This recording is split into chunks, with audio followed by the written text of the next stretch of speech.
Direct Edition, starring West Coast Davengers. Hi, everybody. Welcome back to the next episode of Direct Edition. I'm your host, Dave, the guy who loves to sell comics, read comics, talk about comics, but wants to do a podcast about anything and everything. That's me. Well, I'm recording this 13 days into the year 2024, and it was going great until the entire United States got hit by a winter disaster weather pattern. I don't fucking know what it's called. El Nino's sister, La Nina. I don't know. Yeah, I've had a weekend. I've had a week. I've just had it. Yeah, I was supposed to go to Portland this weekend to Fan Expo, and my buddy Dave Correa, second mention of Dave Correa, he was flying in, and this winter storm was hitting, and Portland was supposed to get snow. And if you know anything about the Pacific Northwest cities, Seattle, Portland, Tacoma, anything on the coast or near the coast, they are not suited for snow. Seattle more than Portland, because Seattle's the city of seven hills. Portland has probably like one snowplow. So it's kind of one of those things where when it snows, no matter what, kind of shuts down. So Dave was set to fly in Thursday, and then Thursday morning my smoke alarm went off, and it turns out that as it's a comedy, as this winter storm and the frigid temperatures were coming in, my furnace decided to kick the bucket, and there was smoke in my house. And so long story short, Dave is currently not at my house. I'm at my house with two space heaters freezing my balls off, and the weekend was just kind of laughably lost. Just a bunch of other things went wrong, like my door lock froze in my car, and I had to call roadside assistance through my insurance to pop the door open. And it's just like Murphy's Law type shit. Today I was able to kind of have a nice little day of going to comic shops in Seattle and ate a bunch of dumplings in the International District. It just kind of got me thinking, I have a very big week coming up for work. And by the time you hear this, both of these things will have happened, hopefully. But I am scheduled to interview Matt Nelson, president of CGC, along with Manu on Monday. And then Thursday, I am scheduled to interview Todd McFarlane. And so interviewing Todd McFarlane obviously is the kind of pinnacle of my YouTube channel and my career up to this point and beyond. And, obviously I hope it's going to go well, and I hope he's going to come back. And the Matt Nelson CGC interview is also a huge deal because me and Manu have been, following and keeping the community abreast about the CGC scandal. So as it sits right now, it's probably about 44 degrees in my room. I am wearing pajamas and thermals and t-shirt, long sleeve shirt, hoodie, and my bathrobe, just because I had to shut the space heater off to record this podcast. But the reason why I'm recording the podcast today in these uncomfortable situations is because I just kind of had this thought as I was driving home yesterday after roadside assistance got my car open. And I was thinking about how Dave, talking about myself in the third person, I was thinking about how myself 10 years ago and beyond, let's say from 2004 to 2014, when I dealt with any type of stressful situation, any type of adversity in my life, anything that needed a coping mechanism, I dove down into the bottom of a bottle. 2024 will mark 10 years of sobriety for me. March will be my sober birthday, and that'll be a decade. I kind of try to justify it in my head that, I try and downplay it, I should say. Oh, Dave, you only drank for 10 years. Now, I was a late starter to drinking. I didn't start drinking until 2004. I was almost 25 years old. But I was a pothead as a kid, 15, 16, all the way up till, when I really kind of stopped smoking pot habitually. But I enjoyed that. I watched my friends get drunk at parties, and I smoked weed, and, at the end of the night, I felt great. Most of my friends did not. I also threw a lot of parties, so it was a lot easier for me to be high and not be drunk, just, in case anything went wrong. I'm a host, so I don't like to not be hosting my own parties. Yeah, I basically started drinking in 2004 and quickly found out that I was one of these people that like was just could drink and drink and drink and drink. Fast forward to 2014 when I entered myself into a outpatient rehab because I was working in Manhattan, and I had a pretty good job, so I could afford it, and it was after work, and it was great. It saved my life, set me on a path to where I am now in the long term. But yeah, whenever I got stressed out, and I had a very stressful job, I traveled, I would say, let's just say a week and a half to 2 weeks out of the month. And I was just around alcohol a lot. Yeah, I had a very unhealthy lifestyle. But I would just drink. I would drink a lot out of stress, and I would drink to fit in, drink to meet people, and then just drink for fun. And it was bad. I am a recovering alcoholic, and I guess I always will be. But 10 years sober, like I said, coming up in a couple of months, and I'm about as far away from alcohol mentally and physically as I was when I was 16 and everybody was drinking around me. There have been a couple of times where, I've thought about it, and I haven't.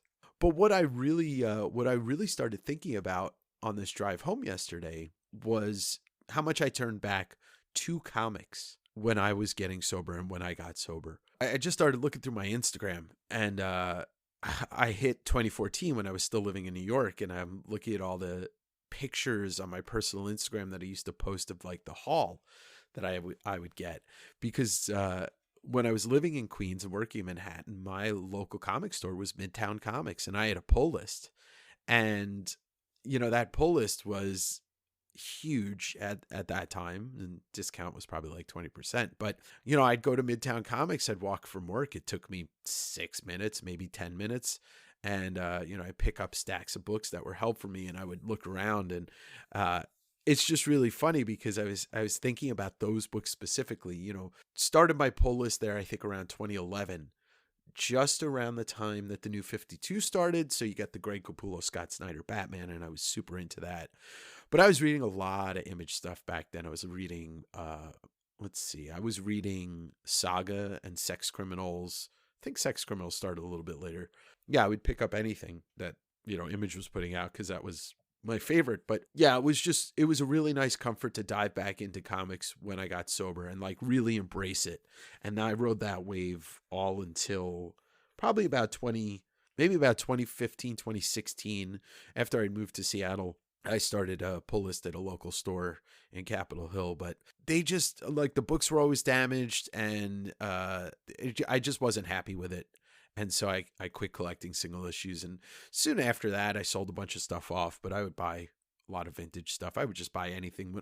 The thing is when I was traveling, and this goes back to 2008, when I started my job in the auction nonprofit industry, I'd get on a flight, and I'd always try and have a little extra time to go record shopping and go to Half Price Books wherever I was. Like if I was going to Phoenix, I would fly in the morning, and then spend the rest of the day going to, I think there's 5 or 6 Half Price Books in Phoenix area, and I would look for comics and records. I was always buying stuff, but I think the most I was buying new comics in those years was 2011 through 2014. And when I was getting ready to move to Seattle, I went to Midtown, and I was like, hey, I got to cancel my list and everything. And they're like, oh, we could ship it to you. And I'm like, nah, there's a local comic store and within a 5-block radius of my apartment. So it doesn't make sense for me. It was a great place to buy new books, Midtown. But yeah, I dove back into reading a lot of comics, and I am trying to picture my apartment, my 2 apartments. I lived in 2 different places in Astoria, and I'm trying to picture where I had my comics. They must have been in boxes in the closets, but I definitely always bought trades and hardcovers and stuff. So I had bookshelves of records and books and stuff.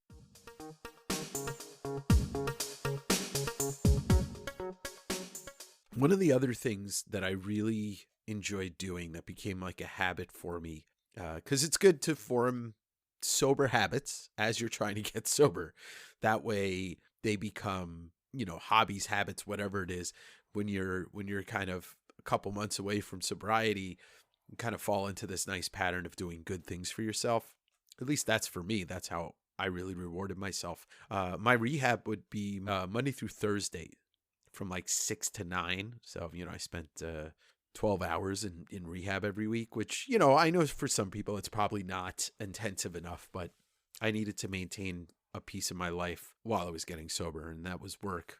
That was the piece of my life. But every Friday, I would go see a new movie, and I would leave work. I worked in on 32nd and Madison in Manhattan, and I would leave work and I'd, you know, pick a theater, and I'd pick a movie, and I'd just go walk there. And sometimes I'd invite friends, but for me, it was like this ultimate power move to walk out of work at 4 o'clock or whatever, walk down to the movies and go see a brand new movie by myself. I can still remember 3 of the movies that I saw.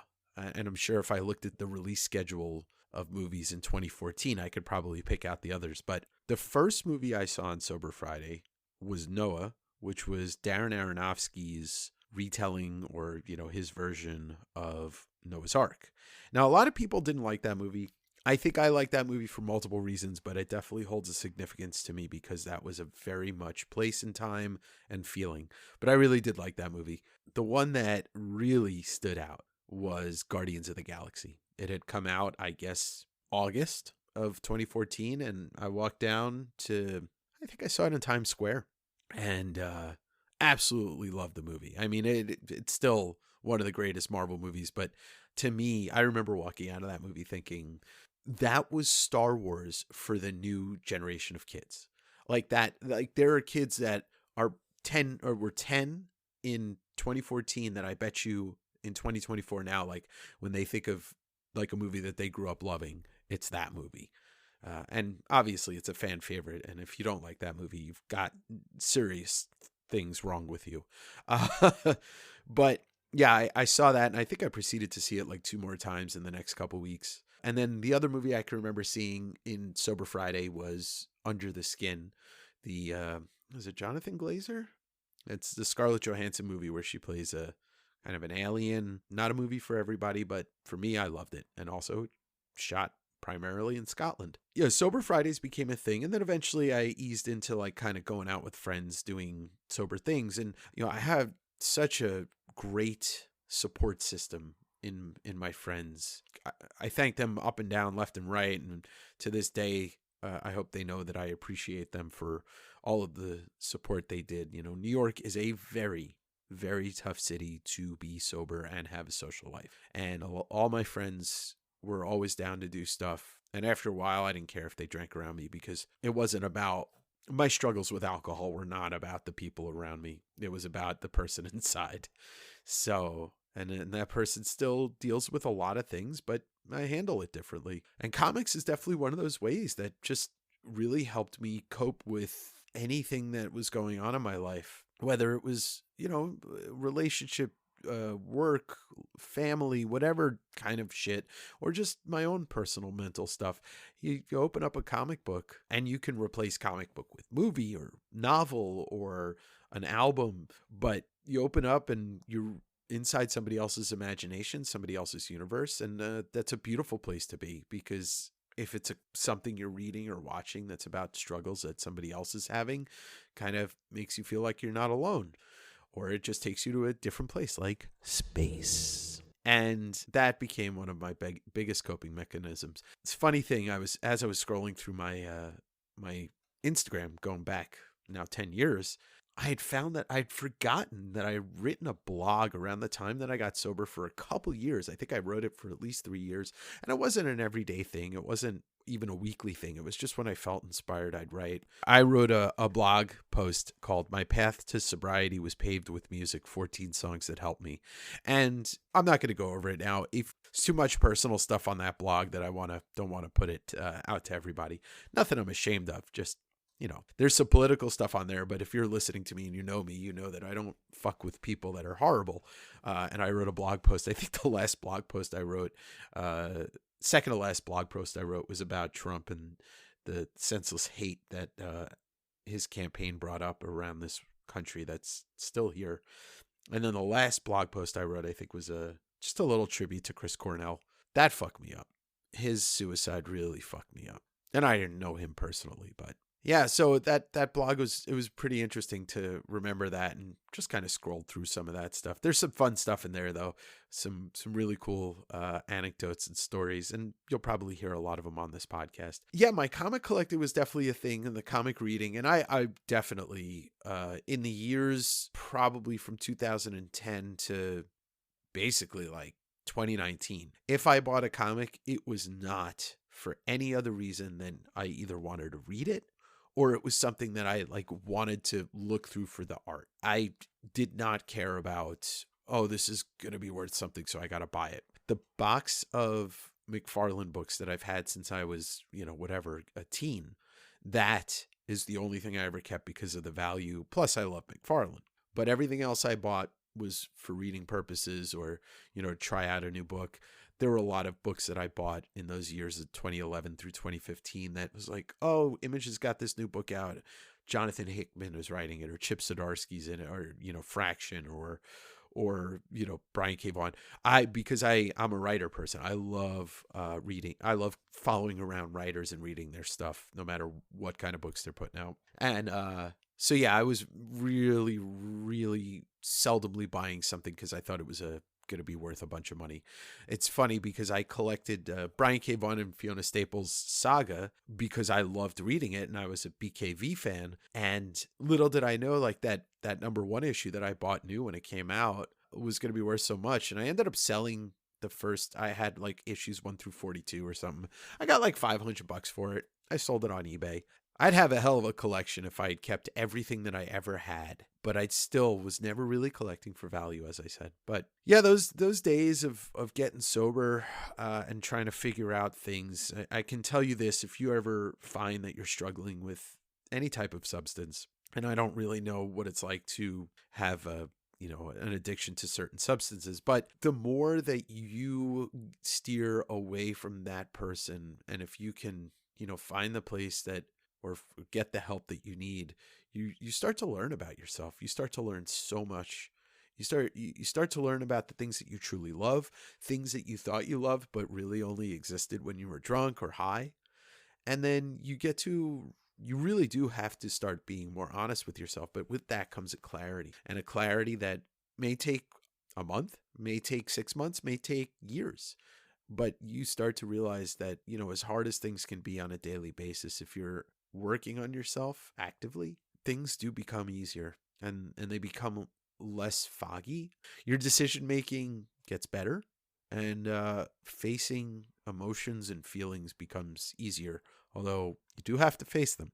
That is something that you cannot walk away from. Eventually, they catch up with you. I have a special place in my heart for the fact that A, I used to work in Manhattan. B, I used to frequent a comic store in Manhattan, and I never imagined myself as a New York City person on a day-to-day basis. But, I worked in Manhattan for 6 years, and I lived in Queens for 2.5, 3. So, yeah, I really got to have that experience. But as soon as I finished my program, my rehab program, I started to realize every day, I don't want to be in New York anymore. I love it here, but it's not the place for me. I love the fact it's a double-edged sword, because in one regard, it's amazing that everything is at your fingertips and it's never closed and it's always close. You could go eat French fries at 3 a.m, go and have dumplings made by a Ukrainian person. You can be in a bar till 3 a.m, and then when they close the doors, if you know the bartender or the manager, you stay on the inside. You don't get kicked out. Every band that exists plays shows in New York at least once a year. And if they have an album coming out, they most likely kick off that album by playing a small show in New York City. I do not have enough fingers and toes to count the amount of bands that I've seen play, the day that the album comes out at a small venue. Case in point, I saw Green Day the day American Idiot came out. They played the album from front to back, went off stage, came back and played like a 5-song all hits set. And that was, I think, like September 21st. I saw Queens of the Stone Age play a room that was, I don't know, about 200 people, and it was 2005, so, or maybe even later, 2007. It was after they got big. So it's that type of city, you never have a loss of things to do. If you want to go see a Broadway play, you could see a different one every night, and then you can go see off Broadway. You want to go see Todd McFarlane's artwork up at the Museum of Cartoon and Comic Art? Sure, that's where it is in New York City. You want to go knock on Steve Ditko's door and have him not answer it? Well, that's New York City too. It's such a beautiful place, and it's everything, but it was not for me after, I was at this point, 2014, when I moved to Seattle, I was 35 years old. And so that math checks out. Yeah, that math checks out. It was like 34, 35. No, I moved October 2014, so I was still 34. Turned 35 a month after I moved to Seattle. And I had been to Seattle before. I dated somebody in Seattle, and her breaking up with me was the catalyst for me going to Scotland for the first time. So thank you, Emily. And I just realized that it wasn't where I wanted to live anymore. It wasn't where I should live anymore. Miss my friends, but the real ones, who you are, we're still friends. Best decision I ever made. And in the long run, it brought me here, even though I had to take a break from comics. And that's a story for another time, because there is a story behind it. And I found a lot of good sober things to do. I remember my first work trip while I was in rehab was one that I didn't have to go, but it's part of my work.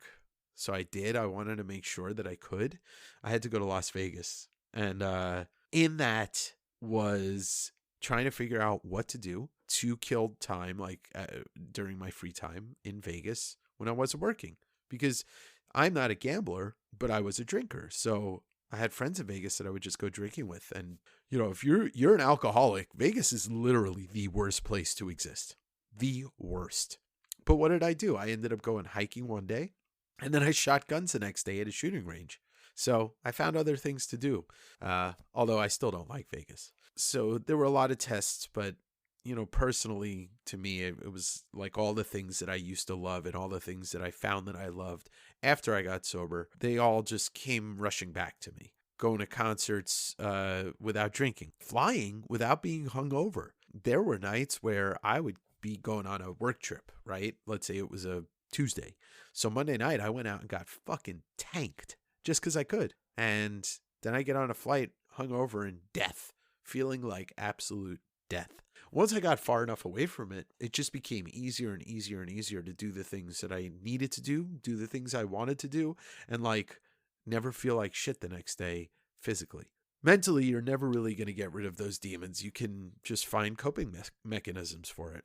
I still get angry and stressed, and, sometimes that anger boils up and fucking explodes, and I don't know how to deal with it, but you just do. And it doesn't happen as much anymore. I know this isn't comic related, but this whole podcast thing doesn't have to be about comics. I'm just a person that does what I do, but I will say this. I 100% stand behind anybody that looks to art, whether it's comics, whether it's novels, music, movies, whatever. You can find your comforts in that.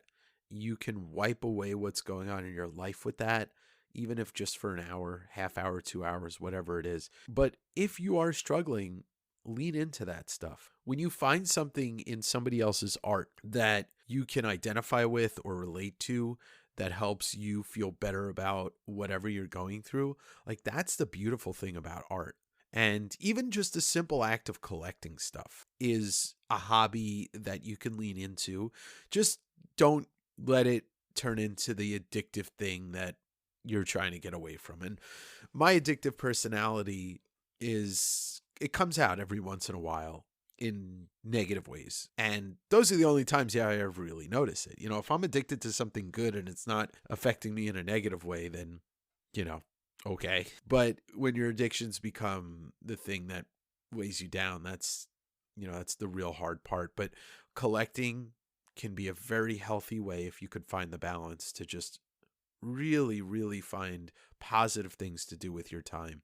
Everybody's got their own separate struggles. No two people's lives or struggles or problems are the same, but you can find those people that you relate to, and you can always talk to people like that I've had a lot of friends that have reached out to me and just asked me about my alcoholism, sobriety, etc., whatever, any facet of that.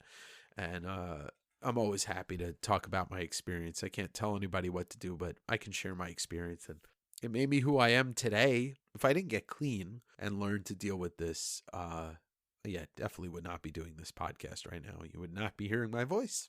So yeah, it was something that was on my mind, and I really just wanted to kind of get it out here. And, it's going to relate to some version of the things that I like. That'll be this episode. Hopefully, by the time you're hearing this, you will have heard me interview Todd McFarlane, the Todd Father, the Mac Daddy, and also Matt Nelson from CGC along with Manu. If I kind of think about the path that the interviews are going to take my channel by the time I record the next episode, I'm hoping that it's good news. I appreciate everybody for listening to this episode of Direct Edition. And before you go, please just do a simple thing for me. Subscribe if you're not already subscribed. Please rate the podcast. I know Spotify, you can hit stars, and then hopefully this will already be on Apple and all those other things. Apple, you can actually leave a review. You can check out the YouTube show, West Coast Davengers, also on Instagram. So I'm just everywhere. Kind of like a virus. I'm spreading throughout your ear holes, but you're really enjoying it. And I want to say a big thank you, huge thank you to Joe Scar System. He gave me the music for this podcast, even though he said it's not mine, it's his, which is fine. He also designed the logo. And big thank you to Andrew. But Andrew PCC on Instagram writes the synopsis, and is just all around good dude. So appreciate you both, and I appreciate everybody for listening. This has been another episode of Direct Edition. I don't know why I think I'm fucking James Hetfield. Anyway, until the next time we talk, friends, this is Dave, last survivor of the cold, signing off.